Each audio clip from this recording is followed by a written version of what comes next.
2008 ഞാൻ കണ്ണൂർ ജില്ലയിലെ തളിപ്പറമ്പ് DYSP ആയിരുന്നു.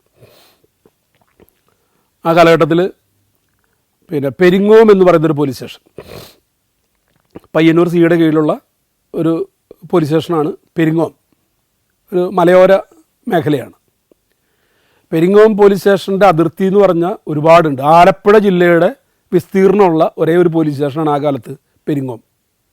ഇപ്പോൾ അത് ബൈപ്പർക്കേറ്റ് ചെയ്തൊരു പോലീസ് സ്റ്റേഷനും കൂടി ഇവിടെ ആയിട്ടുണ്ട്.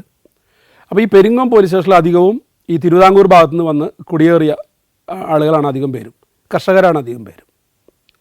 അപ്പോൾ അവിടെ ഒരു വീടിനകത്തുണ്ടായൊരു സംഭവമാണ്. ഒരു ദിവസം പയ്യന്നൂർ CI, ഞാൻ സ്മാർട്ട് ഓഫീസറാണ്, ഞാൻ പേര് മറന്നുപോയി, പയ്യന്നൂർ CI വിളിച്ചിട്ട് ഒരു ദിവസം പറഞ്ഞു, സാർ അവിടെ ഒരു ഗ്രാമത്തിൽ ഒരു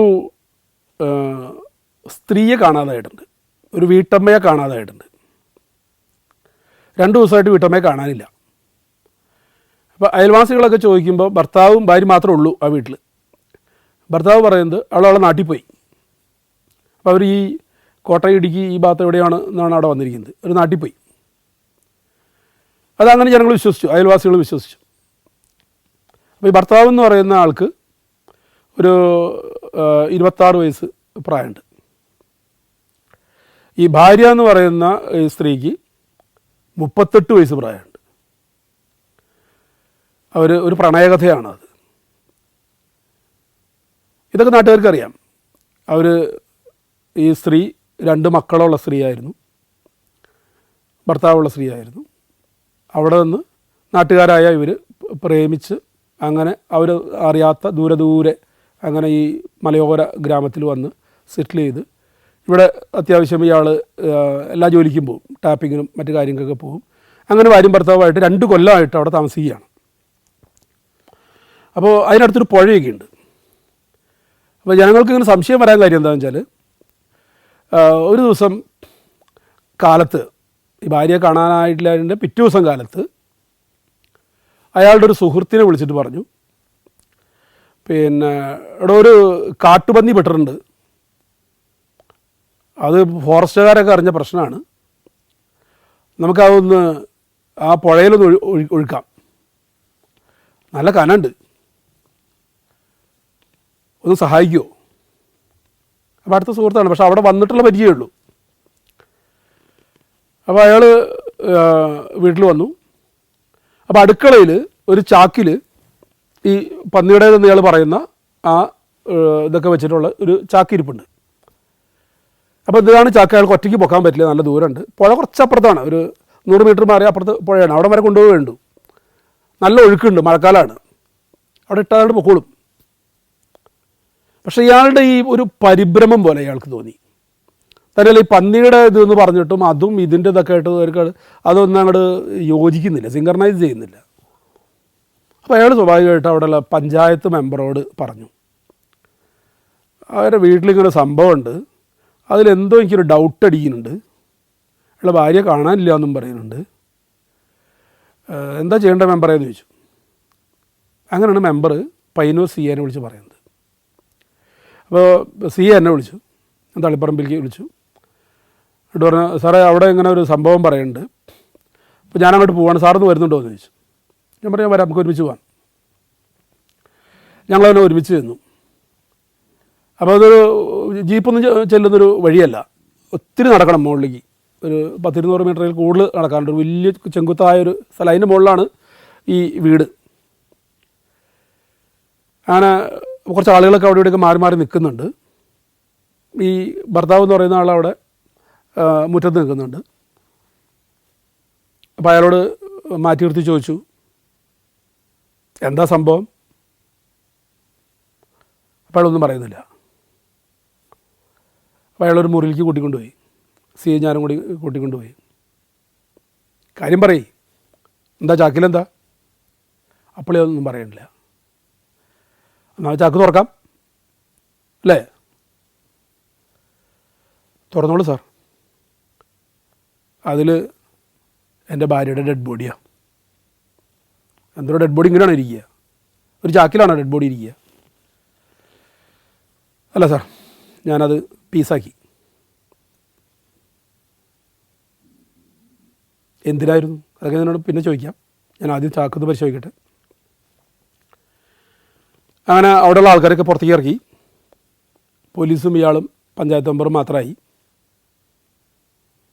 അടുക്കളയിൽ കയറി. അടുക്കളയുടെ ഈ വിറക് പുരയൊക്കെ പോലെയുള്ള സ്ഥലമുണ്ട്, അതിൻ്റെ അറ്റത്ത് മൂലയ്ക്ക് ചാരി വെച്ചിരിക്കുന്നു. ചാക്കിൻ്റെ മുകളിൽ പ്ലാസ്റ്റിക് കയറഴിച്ചു.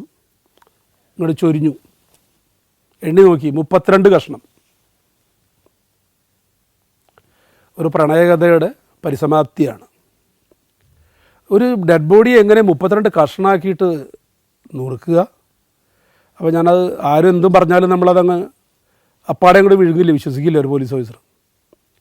പലപ്പോഴും കുക്കടപ്പ് സ്റ്റോറികളായിരിക്കും. All red stains are not blood stains എന്ന് ഞങ്ങളെ പഠിച്ചിരിക്കുന്നത്. എല്ലാ ചുവന്ന ഇതുകളും രക്തക്കറകളല്ല എന്ന് പറഞ്ഞ് പറയുന്നതൊന്നും നമ്മൾ അങ്ങോട്ട് വിശ്വസിക്കേണ്ട കാര്യമില്ല.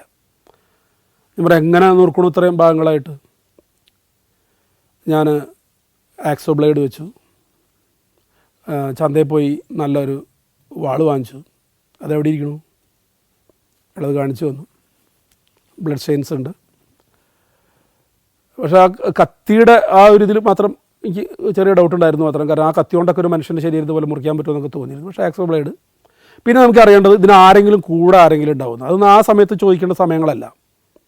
ഇയാൾ ഒറ്റയ്ക്കാണോ ചെയ്തത്? ഇയാളെ കൂടുതൽ ആരെങ്കിലും ഉണ്ടായിരുന്നു? അയാളെ രക്ഷിക്കാൻ വേണ്ടിയിട്ട് അത് സപ്രസ് ചെയ്യുന്നതാണോ? അറിയില്ലല്ലോ. അങ്ങനെ മൊഴി FIR ഒക്കെ ഇട്ടു. ഇൻക്വസ്റ്റുകളൊക്കെ തയ്യാറാക്കി കഴിഞ്ഞു. ഈ ഒരുപാട് ഇൻക്വസ്റ്റുകൾ നമ്മൾ ഒരു അജ്ഞാത ഒരു എന്താ പറയുക ഒരു ശവശരീരങ്ങൾ നമ്മൾ ചെയ്യേണ്ടി വരാറുണ്ട്. പക്ഷെ അതിൽ നിന്നൊക്കെ വ്യത്യസ്തമായിട്ട് ഈ ഇൻക്വസ്റ്റ് തയ്യാറാക്കുന്നവർ എന്ന് പറഞ്ഞു കഴിഞ്ഞാൽ ഓരോ ഭാഗവും വിവരിച്ച് എഴുതണം ഇൻക്വസ്റ്റിൽ. മറ്റേത് മൊത്തം എത്ര ഉണ്ടെന്ന് ബോഡി കിഴക്കോട്ടാണ് പടിഞ്ഞാട്ടാണ് തല ഇങ്ങോട്ടാണെന്നൊക്കെ പറഞ്ഞ് എഴുതി കൈ ഇങ്ങനെ കാണുന്നു ഇവിടെ കാണുന്നു എന്നൊക്കെ പറഞ്ഞാൽ ആ ബോഡി അപ്പിയറൻസ് നമ്മളിങ്ങനെ 27 കോളത്തിൽ ഇങ്ങനെ എഴുതുക വേണ്ടു ഇൻക്വസ്റ്റ് റിപ്പോർട്ട് എന്ന് പറഞ്ഞു കഴിഞ്ഞാൽ. ഇതത് പോരല്ലോ. കയ്യിൻ്റെ ഭാഗമെന്ന് തോന്നിക്കുന്ന എന്നുള്ള ഇതിൽ കാലിൻ്റെ തുടയുടെ പാദത്തിൻ്റെ അതിൻ്റെ ഓരോന്നിൻ്റെയും ഡിസ്ക്രിപ്ഷൻസ് നോക്കി എഴുതണം. അങ്ങനെയുള്ള ബോഡികൾ നമ്മൾ അധികം കാണുക റെയിൽവേ ട്രാക്കിലാണ്. മ്യൂട്ടിലേറ്റഡ് ബോഡി എന്നൊക്കെ നമ്മൾ പറയുക. ആ മ്യൂട്ടിലേറ്റ് ചെയ്യപ്പെട്ട കട്ട് ചെയ്യപ്പെട്ട ബോഡികൾ അത് പലപ്പോഴും ഇതുപോലെ തന്നെ പല കഷ്ണങ്ങളായിട്ടൊക്കെ ആയിട്ടാണ് കിട്ടുക. പക്ഷെ അതിനകത്തൊന്നും നമുക്ക് ഇത്രയ്ക്ക് റിസ്ക് ഇല്ല. കാരണം അത് മിക്കവാറും അത് ആത്മഹത്യകളായിരിക്കും, അല്ലെങ്കിൽ ആക്സിഡൻ്റലായിട്ട് വന്ന് തട്ടിയതായിരിക്കാം. ഈ 2 ഓപ്ഷൻസ് സാധാരണ ഉണ്ടാവുള്ളൂ. അവിടെ ഇത്രയും സൂക്ഷ്മത അതിനകത്ത് ആവശ്യമില്ല. പക്ഷെ ഇതൊരു മർഡറാണ്, വധശിക്ഷ വരെ കിട്ടാവുന്ന ഒരു കുറ്റമാണ്. അപ്പോൾ അതിനകത്ത് അത്രയും ഇത് വേണം. കാരണം the more heinous a crime is, എത്രമാത്രം ഒരു ക്രൈം ഹീനമാകുന്നുവോ the more should be efficient the police, the more should be effective the police, investigation should be so effective. അങ്ങനെ ആവണം. ഒരു സാധാരണ ഒരു തൂങ്ങിമരണത്തിൻ്റെ ഒരു ലാഘവത്തോട് എഴുതാൻ പാടില്ല. എവിടെയാണ് ഇതിൻ്റെ എവിഡൻസുകൾ ഇരിക്കണമെന്ന് പറയാൻ പറ്റില്ല. അപ്പോൾ ഒരു ഭാഗം എഴുതുമ്പോൾ വയറിൻ്റെ ഭാഗം എഴുതുമ്പോൾ ഇപ്പോഴും ഞാൻ ഓർക്കണം അവിടെ ഓപ്പറേഷൻ ചെയ്ത അടയാളമുണ്ട്. അത് എഴുതുന്നത് ഹെഡ് കോൺസ്റ്റബിളായിരിക്കും. കാരണം ഏതൊരു കേസ് ഡയറി എഴുതുന്നതും കേരള പോലീസിൽ പരമാവധി ASI വരെ എഴുതുള്ളൂ. ബാക്കി ഒപ്പിടുന്ന യന്ത്രങ്ങളാണ് മേലുള്ളവർ. അവർ സൂപ്പർവിഷനോടെ ഉള്ളവരുണ്ട്, പറഞ്ഞു കൊടുത്ത് എഴുതിക്കുന്നവരുണ്ട്. പക്ഷെ അധികം പേരും ഈ എഴുത്തുകാരെന്നൊക്കെ പറയുന്ന രീതിയിലുള്ള ഈ ഹെഡ് കോൺസ്റ്റബിൾ ASI റാങ്കിലുള്ളവരാണ് എഴുതുന്നത്. പക്ഷെ അവരുടെ മനോധർമ്മം വെച്ച് എഴുതി പോകാൻ പാടില്ല, അവരുടെ എക്സ്പീരിയൻസ് വെച്ച് എഴുതി പോയിട്ട് അബദ്ധങ്ങൾ വരാൻ പാടില്ല. അപ്പോൾ പറഞ്ഞു കൊടുത്ത് എഴുതിക്കേണ്ടി വരും. അവസാനം വീട്ടുകാരോടും ഈ ഭർത്താവിനോടും ചോദിച്ചപ്പോൾ ഈ കൊലപാതകത്തിലേക്ക് നയിച്ച കാരണങ്ങൾ എന്തൊക്കെയാണ്? അപ്പോൾ ഭർത്താവ് പറയുന്നത് വളരെ കൺഫഷൻ, കുറ്റസമ്മതമാണ്. അവിടെ നിന്നൊരു പ്രത്യേക സാഹചര്യത്തിൽ അവരവിടുന്ന് ഒളിച്ചോടി പോന്നു. 2 മക്കളെയും ഭർത്താവിനെ ഉപേക്ഷിച്ച് അവരും. അത്രയും ശക്തമായ പ്രണയമായിരുന്നു എന്നാണ് പറയുന്നത് അവർ. അത് കഴിഞ്ഞ് ഇവിടെ വന്ന് അത്യാവശ്യം റബ്ബർ ടാപ്പിങ്ങിനൊക്കെ പോയി കുറച്ച് സ്ഥലമൊക്കെ വാങ്ങിച്ച് ആ സ്ഥലത്ത് അവരും കുറച്ച് റബ്ബറൊക്കെ നട്ട് അങ്ങനെ ഒരു പ്രതീക്ഷയോടുകൂടി പോകുന്ന ഒരു കാലഘട്ടത്തിൽ അവിടെ ഒരു കുടുംബശ്രീ കൂട്ടായ്മകളുണ്ടായിരുന്നു. കുടുംബശ്രീ പോലെയുള്ള ഏതൊരു സ്ത്രീ കൂട്ടായ്മ ഉണ്ടായിരുന്നു. അപ്പോൾ അതിൽ ഇവർ വെറുതെ ഇവിടെ വീട്ടിലിരിക്കേണ്ട, ഇയാൾ ജോലിക്ക് പോയി കഴിഞ്ഞാൽ പിന്നെ ഇവൾ വെറുതെ, അപ്പോൾ ജോലിക്ക് വിടാനൊന്നും അവൾക്ക് താല്പര്യമില്ല. എന്നാലും സ്വാഭാവികമായിട്ട് അവരുടെ കൂടെ ചെറിയ ചെറിയ കാര്യങ്ങൾക്കൊക്കെ ഇവളും പോവും, ഈ ഭാര്യയും പോവും. അവരായിട്ട് ഭയങ്കര അടുപ്പായി. കാരണം വേറെ ആരുമില്ല, ബന്ധുക്കളില്ല, സുഹൃത്തുക്കളില്ല വേറെ. അപ്പോൾ ഇവർ ആയിട്ട് അവർ ഭയങ്കര ആത്മബന്ധമായി ഈ പെൺകൂട്ടായ്മയിലുള്ളവരായിട്ട്. അപ്പോൾ പലരും ഇവരുടെ വീട്ടിൽ വന്ന് ഇവരുടെ കൂടെയൊക്കെ ഇവർക്കൊരു കമ്പനി ആയിക്കോട്ടെ വെച്ചിട്ട് ഇവരുടെ വീട്ടിൽ വരും, ഇവിടെ വീട്ടിൽ വന്ന് ഭക്ഷണം പാചകം ചെയ്യും. അങ്ങനൊരു ഈ ഭർത്താവും ഇവളും ഈ ഇവരൊക്കെ ആയിട്ട് വലിയ ബന്ധങ്ങളായി. അതൊരു സ്റ്റേജ് കഴിഞ്ഞപ്പോൾ ഇവൾക്കൊരു സംശയം, ഈ കൂട്ടത്തിൽ കുറച്ച് കാണാൻ കൊള്ളാവുന്ന 2 പേര് അവരൊക്കെ ആയിട്ട് ഭർത്താവ് കൊഞ്ചുന്നുണ്ടോ, കുഴയുന്നുണ്ടോ, ഒരു അടുപ്പം വരുന്നുണ്ടോ എന്നൊക്കെ ഒരു സംശയം. അപ്പോൾ ഇവളെ സംബന്ധിച്ചിടത്തോളം ഇവൾക്ക് ഒരുപാട്, കാരണം ആ ആദ്യത്തെ ഉണ്ടായ പ്രണയാവകാശത്തിൽ എന്തിനു സംഭവിക്കുന്നതാണ് ഇതൊക്കെ, ഏത് പ്രണയത്തിലും ഒളിച്ചോട്ടത്തിലും. ആദ്യം കാണുന്ന ആ ഒരു കുതിപ്പ് പിന്നെ അത് കിതപ്പായിട്ട് മാറും, പിന്നെ പതുക്കെ പതുക്കെ ഫ്രസ്ട്രേഷൻസ് ഇതൊക്കെ ആവും. അപ്പോൾ ഇവൾക്ക് സ്വാഭാവികമായിട്ട് ഇവൾ എപ്പോഴും രാത്രിയാകുമ്പോൾ ഇയാളോട് പറയും, എനിക്ക് ആ 2 കുഞ്ഞുമക്കളെ ഇട്ട് പോന്നിട്ട് എനിക്കത് വേണ്ടിയിരുന്നില്ല എന്നൊരു തോന്നലുണ്ട്, കുറ്റബോധമുണ്ട്. ഭർത്താവ് എത്ര നല്ലവനായിരുന്നു, എന്നിട്ടും ഞാൻ അതൊക്കെ വെച്ച് നിങ്ങളുടെ പുറകെ വന്നു.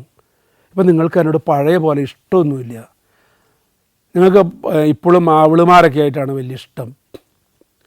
ഇതിങ്ങനെ വിളക്ക് കത്തിച്ച് വെച്ച് ചീത്ത പറയാമെന്ന് പറയുന്ന പോലെ നേരം വിളിക്കുന്നവരെ ഇവൾക്കൊരു ഭയങ്കര പൊസസീവ് ആവും. ഇവള് ഇങ്ങനെയുള്ള സ്ത്രീകൾ വല്ലാണ്ട് പൊസസീവ് ആവും. കാരണം എങ്ങാനും ഇയാൾ എനിക്ക് നഷ്ടപ്പെട്ടു പോയാലോ, കാരണം എനിക്കിനി വേറെ ഇല്ല, അത് ഒരു തിരിച്ചുപോക്കില്ല ഇനി ജീവിതത്തിൽ. അപ്പോൾ ആ ഒരു വല്ലാത്തൊരു പിടിവള്ളി പോലെ എന്തിനൊക്കെ ഇയാളെ സംശയമായി,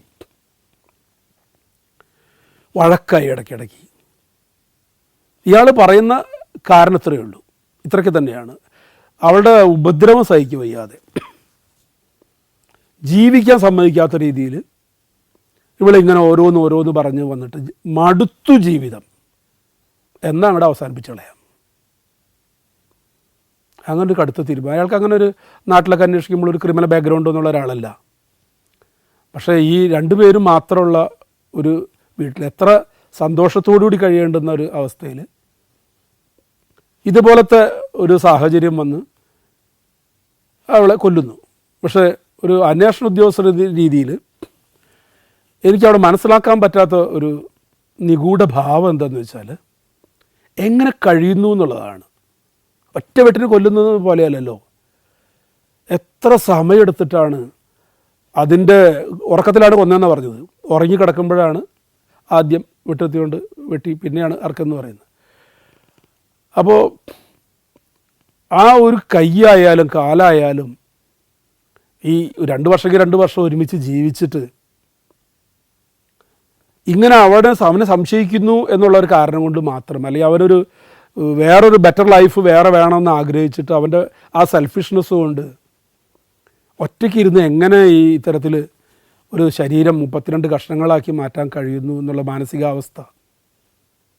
പക്ഷെ അവൻ വളരെ ഒരു ഗിൽറ്റി ആയിട്ടൊന്നല്ല എന്നോട് സംസാരിച്ചത്, ഒരു നിർവികാരത. എന്തായാലും ആ ഇൻക്വസ്റ്റൊക്കെ കഴിഞ്ഞു. അതിനകത്ത് എന്താണ് അയാളെ പണിഷ്മെൻ്റ് എന്നൊന്നും എനിക്ക് അറിയാനുള്ള സാഹചര്യങ്ങളുണ്ടായില്ല.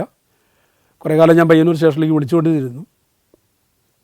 ഒരു മറക്കാത്ത ഏടായിട്ട് അവസാനം ആ മലയിറങ്ങി വരുമ്പോൾ അവർ പറഞ്ഞതുപോലെ പത്മരാജൻ്റെയൊക്കെ ഇന്നലെ എന്ന് പറയുന്ന കഥയിലൊക്കെയുള്ള പോലെയുള്ള ഒരു അനുഭവം, ആ മലഞ്ചെരുവിലൂടെ താഴെ ഇറങ്ങി ജീപ്പിൽ വരുന്ന അനുഭവം, അതൊരു ഒളിമങ്ങാത്തൊരു ഓർമ്മയായിട്ട് ഇന്നും മനസ്സിൽ നിൽക്കുന്നു. Djibouti, Fiji, Lebanon, Ethiopia, Armenia.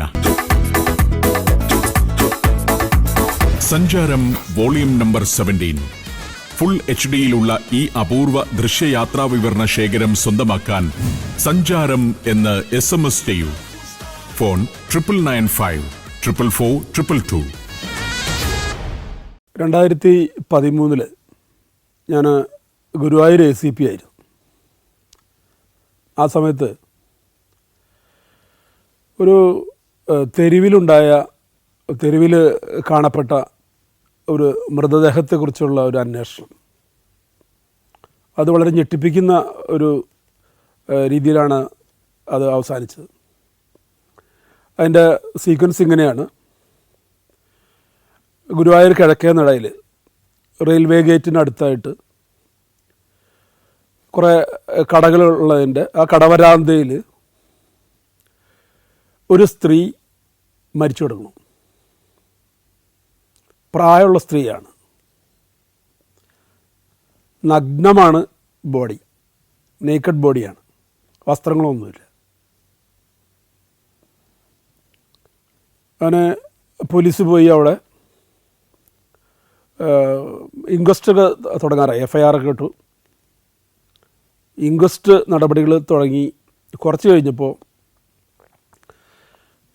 Inquest നടത്തിയ SI CA വിളിച്ചു പറഞ്ഞു, സുരേഷാണ് CA, സാർ ഒരു എന്തോ ചില സംശയങ്ങൾ ആ ബോഡിയിൽ ചില അടയാളങ്ങൾ കാണുന്നുണ്ട്. അങ്ങനെ CA വിളിച്ചു പറഞ്ഞു. ഞാൻ CA കൂടി ഒരുമിച്ച് സ്ഥലത്തെത്തി. ആ മൃതദേഹം പരിശോധിച്ചപ്പോൾ ഈ വലത് മാറിന് താഴെയായിട്ട് ഒരു ബൈറ്റ് മാർക്ക്, കടിച്ച അടയാളം, പിന്നെ കഴുത്തിൽ എന്തോ ഒരു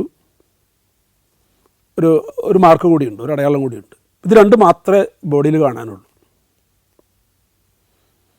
അപ്പിയറൻസിലൊരു 65 വയസ്സ് പ്രായമുണ്ട്, മുടിയൊക്കെ നരച്ച് ഒരു സ്ത്രീയാണ്.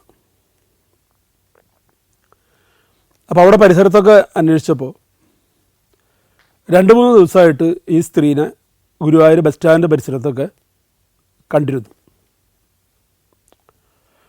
അപ്പോൾ കാണുമ്പോഴുള്ളൊരു രൂപം എന്ന് പറഞ്ഞു കഴിഞ്ഞാൽ അത്യാവശ്യം ഒരു കളർഫുള്ളായിട്ടുള്ളൊരു പട്ടുസാരി പോലെ തോന്നിക്കുന്ന സാരി കൊടുത്ത് കുറച്ച് ആഭരണങ്ങളൊക്കെ ഉണ്ട് കഴുത്തിലും കയ്യിലൊക്കെ. ഈ സ്ത്രീയുടെ കൂടെ സ്ത്രീയുടെ മകൻ എന്ന് തോന്നിപ്പിക്കുന്ന രീതിയിൽ ഒരാളും കൂടെയുണ്ട്. അപ്പോൾ അവിടെയുള്ള ഇങ്ങനെ ഭിക്ഷയാചിക്കുന്ന ആളുകളും അവിടെയുള്ള ഓട്ടോറിക്ഷ തൊഴിലാളികളും അവരൊക്കെ കാണുന്നുണ്ട്. ഇവരിങ്ങനെ കൈ പിടിച്ച് ഇങ്ങനെ അമ്മയും മകനും പോലെ ഇങ്ങനെ നടക്കുന്നുണ്ട്. ഈ തലേദിവസം പോലും ഈ അമ്മയ്ക്ക് ചോറ് വാരി കൊടുക്കുന്നു ഈ മകൻ, അത് കാണുന്നുണ്ട്. അപ്പോൾ ആർക്കും പ്രത്യേകിച്ച് സംശയങ്ങളൊന്നുമില്ല. ഈ സംഭവം റിപ്പോർട്ട് ചെയ്ത രാവിലെ തൊട്ട് അയാൾ മിസ്സിംഗ് ആണ്. അത് അന്വേഷണം നടത്തി. അപ്പോൾ അതൊരു തമിഴനാണ് എന്നവർക്കറിയാം, മലയാളിയല്ല. അപ്പോൾ ഈ സ്ത്രീയെക്കുറിച്ച് അന്വേഷിച്ചപ്പോൾ അവർ ഈ മലപ്പുറം ജില്ലയിലെ അങ്ങാടിപ്പുറം അവിടെ നിന്ന് വെച്ചോ വന്നിട്ടുള്ളതാണ്. വീട്ടിൽ നിന്ന് ഇറങ്ങിപ്പോകുന്നതാണ്. മാനസികാസ്വാസ്ഥ്യം മൂലമോ വെച്ചോ അത് വീട്ടുകാരായിട്ടുള്ള വഴക്കം കൊണ്ടാണെന്നറിയില്ല, അവർ ഒറ്റയ്ക്ക് അവിടെ നിന്ന് ഇറങ്ങിപ്പോകുന്നതാണ്. ഇവിടെ വന്ന് അങ്ങനെ ഈ ചെറുപ്പക്കാരെന്ന് പറയാൻ കഴിയില്ല, എന്നാലൊരു 35-40 വയസ്സുണ്ട് അയാൾക്ക്. അയാൾ ഇവരുടെ കൂടെ കൂടി അങ്ങനെ നടന്നതാണ്. അങ്ങനെ പോസ്റ്റ്മോർട്ടമൊക്കെ കഴിഞ്ഞപ്പോൾ ഇറ്റ്സ് എ മർഡർ, കഴുത്ത് ഞെക്കി കൊന്നിരിക്കുന്നതാണ്. ഒപ്പം റേപ്പ് നടന്നിട്ടുണ്ട്, ബലാത്സംഗം നടന്നിട്ടുണ്ട്, പ്രൈവറ്റ് പാർട്സിലൊക്കെ ഇഞ്ചുറീസ് ഉണ്ട്. അങ്ങനെ ഈ കൂടെ ഉണ്ടായിരുന്നു പറയുന്ന ആളെ അന്വേഷണം നടത്തി. അപ്പോൾ തമിഴ് കലർന്ന മലയാളത്തിലത് സംസാരിക്കുന്നതുകൊണ്ട് തന്നെ തമിഴ്നാട് പോലീസായിട്ട് ബന്ധപ്പെട്ടു. തമിഴ്നാട്ടിൽ അന്വേഷിച്ച് ഈ ഹിസ്റ്ററി പറഞ്ഞപ്പോൾ അവിടുന്ന് റിസൾട്ട് കിട്ടി. അത് മിക്കവാറും മാരി എന്ന് പറയുന്ന ആളായിരിക്കും. കാരണം തമിഴ്നാട്ടിൽ തന്നെ ഇതുപോലെ തന്നെ 2-3 കേസുകളിൽ ഇയാൾ പ്രതിയാണ്. ഒരു കേസിൽ അയാൾ പ്രതിയായിട്ട് ജാമ്യത്തിൽ ഇറങ്ങിയതേ ഉള്ളൂ. അപ്പോൾ അയാളൊരു തരം സൈക്കോപാത്താണ്. ഇങ്ങനെ ഒറ്റയ്ക്ക് താമസിക്കുന്ന വൃദ്ധരായിട്ടുള്ള സ്ത്രീകളെ കണ്ടെത്തുക. ചിലപ്പോൾ അവിടെയൊക്കെ തമിഴ്നാട്ടിലൊക്കെ വീട് പൊളിച്ചകത്ത് കിടന്നിട്ടൊക്കെയാണ് ഇത്തരത്തിൽ റേപ്പ് ചെയ്ത് കൊന്നിരിക്കുന്നത്. അപ്പോൾ ഈ ക്രൈം ഇത്രയേ ഉള്ളൂ പറയാനായിട്ട്. പക്ഷെ ആ മാരിയെ ഇതുവരെ ഈ 10 വർഷത്തിന് ശേഷവും ലൊക്കേറ്റ് ചെയ്യാൻ പറ്റിയിട്ടില്ല. മാരിയുടെ ഫോട്ടോ കിട്ടി. കാരണം തമിഴ്നാട്ടിൽ നിന്ന് അവർ അയച്ചു കൊടുത്ത് അത് ഇവിടെ നാട്ടുകാരെ കാണിച്ചിട്ടാണ് അത് ഐഡൻറ്റിഫൈ ചെയ്യുന്നത്, അത് ഇയാൾ തന്നെയാണെന്നുള്ളത്. ലുക്കൗട്ട് നോട്ടീസൊക്കെ എല്ലായിടത്തും ഒട്ടിച്ചിട്ടുണ്ട്, എല്ലായിടത്തും കൊടുത്തിട്ടുണ്ട്. ആ കേസ് പിന്നെ UD ആക്കി, അങ്ങനെ പോലീസ് ഭാഷ പറയാം, അൺഡിറ്റക്റ്റഡ് എന്ന് പറഞ്ഞിട്ട് ക്ലോസ് ചെയ്യുകയാണ്. എന്ന് പറഞ്ഞാൽ എപ്പോഴെങ്കിലും ഇനി എന്തെങ്കിലും തരത്തിലുള്ള ഒരു എവിഡൻസ് കിട്ടിക്കഴിഞ്ഞാൽ, ഒരു തുമ്പ് കിട്ടിക്കഴിഞ്ഞാൽ എപ്പോൾ വേണമെങ്കിലും റീഓപ്പൺ ചെയ്യാം. അപ്പോൾ ഇയാൾ കറുത്ത നിറം, മിക്കപ്പോഴും ഒരു നീല മുണ്ടും നീല ഷർട്ടും, എപ്പോഴും അയാളെ കാണുമ്പോൾ ഈ വേഷമാണ്. കഷത്ത് ഒരു ചെറിയൊരു സഞ്ചി ഉണ്ടാവും. ഇത് എപ്പോഴും ഇയാളുടെ കൂടെ കാണുന്നൊരു രീതിയാണ്. അപ്പോൾ നാളിതുവരെ അയാളെ കണ്ടിട്ടില്ല എന്ന് മാത്രമല്ല, ഈ ആൾ കേരളത്തിൽ എവിടെയെങ്കിലോ, തമിഴ്നാട് പോലീസ് വളരെ ഇതായിട്ട് നോക്കുന്നുണ്ട്, മിക്കവാറും തമിഴ്നാട്ടിലേക്ക് പോകാൻ സാധ്യതയില്ല എന്നാണ് നമ്മുടെ പോലീസിൻ്റെ ഒരു കണ്ടെത്തൽ. കേരളത്തിൽ തന്നെ എവിടെയെങ്കിലും തൻ്റെ അടുത്ത ഇരയെ നോക്കി നടക്കുന്നുണ്ടാകാം, അല്ലെങ്കിൽ ഏതെങ്കിലും ഇത്തരം ദുരൂഹ സാഹചര്യത്തിൽ മരണങ്ങളുണ്ടാകുമ്പോൾ ഈ മാരിയുടെ ഒരു പങ്ക് അതിനകത്ത് സംശയിക്കാവുന്നതാണ്. ഇത് തെളിയിക്കപ്പെടാത്ത കേസുകളിൽ അങ്ങനെ ഗുരുവായൂർ പോലീസ് സ്റ്റേഷൻ്റെ ലിസ്റ്റിലാണ് ഇപ്പോഴും ആ കേസുള്ളത്. അത് ഇങ്ങനെ ഒരു മൃതദേഹത്തോട് അല്ലെങ്കിൽ ഇങ്ങനെ ഒരു പ്രായമുള്ള ആളുകളോട് ഇങ്ങനെ ഒരു അഭിനിവേശം തോന്നുകയും അവരെ ബലാത്സംഗം ചെയ്ത് കൊല്ലുക എന്ന് പറയുന്നത് ഇത്തരം മാനസിക രോഗികളെ പോലെയുള്ള വളരെ അപകടകാരികളായിട്ടുള്ള ക്രിമിനൽസ് മാത്രം ചെയ്യുന്ന ഒരു അപൂർവ രീതിയിൽപ്പെട്ട ഒരു കേസാണ്. ഞാൻ എൻ്റെ പ്രൊബേഷണറി പീരീഡിൽ SI ആയിട്ട് 88-89 കാലഘട്ടത്തിൽ പാലക്കാട് ജില്ലയിൽ ആലത്തൂർ ജോയിൻ ചെയ്ത് ഇരിക്കുന്ന സമയത്ത് ഞാൻ ആദ്യമായിട്ടൊരു മോഷ്ടാവിനെ കാണുന്നതും മോഷണം തെളിയിക്കുന്ന രീതി കണ്ടതും ഇന്നും വലിയ മാറ്റമില്ലാതെ ആ ശാരീരിക ബലം കൊണ്ട് മാത്രം കുറ്റകൃത്യം തെളിയിക്കുന്ന ഒരു കേരള പോലീസിൻ്റെ പുറം ലോകം അറിയാത്ത ചില വസ്തുതകൾ അത് വെളിപ്പെടുത്തേണ്ടത് അനിവാര്യമായതുകൊണ്ട് ഇന്നെങ്കിലും അത് ഇതിലൂടെ പറയണമെന്ന് തോന്നിയുകൊണ്ട് മാത്രം പറയുന്നതാണ്.